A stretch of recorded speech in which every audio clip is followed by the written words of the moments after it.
Ms. Rihab Al-Haj. I'm a Libyan American. I'm currently working on a project, a USAID funded project, focusing on Libyan local government and service delivery improvements. I think Tunisia is a fantastic country to live in. As someone who took part in the Arab uprisings sort of almost 10 years later, looking at where each of these countries are, Tunisia, Libya, Egypt, Yemen, Syria, and to obviously, Yemen, Libya, Syria are in civil war.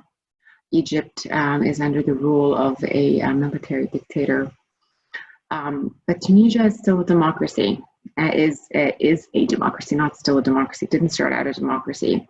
And it is, the Tunisian government is very much striving to respond to the needs of the public. And it's not perfect. A lot of people will tell you they wish it was the way it was before because the economy was stronger prior to the uprising. And that's sort of the strength of having, I suppose, an autocracy is a single person sort of ruling sort of many facets of sectors. But if I were to ask myself, okay, when I do ask myself rather, what makes Tunisia different now that I've been living here for 4 months,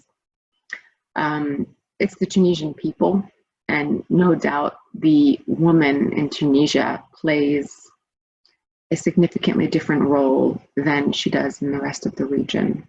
And Tunisians are educated, and in the sense is that they come from a culture that values education and that values knowledge. And so I think that sort of coupled with the history that we share with the country made it uniquely positioned to sustain revolution and to hold government accountable. Because there are opportunities, I think, where the country could have gone in a similar trajectory where extremists could have taken over. They did have sort of religious conservatives very much leading sort of the elected bodies in parliament. And they did have sort of these more extremist ideology.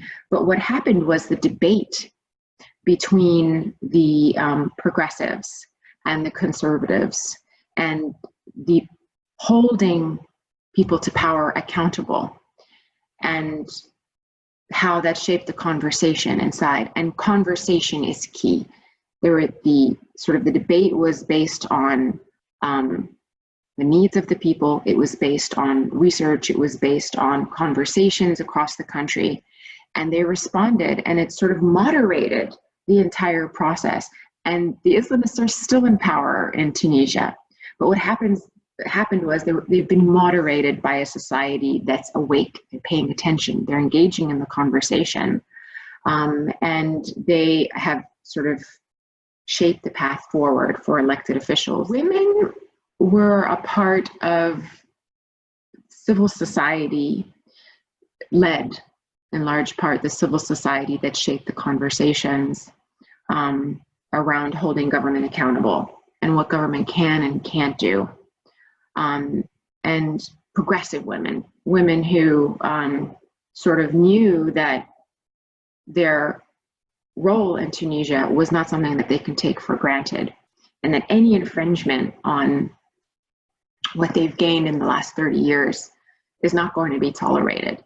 And so there's sort of a sensitivity initially to sort of what was coming out of parliament, sort of the language that was coming out, and anything that looked like some of their rights were going to be taken away. And they all acted sort of in solidarity, and they led this push to contain elected officials in their sort of aspirations to turn into Arab or Muslim identity or whatever it was, and try to preserve what it meant to be Tunisian and uniquely Tunisian. And part of what it means to be Tunisian is the status of women in the country.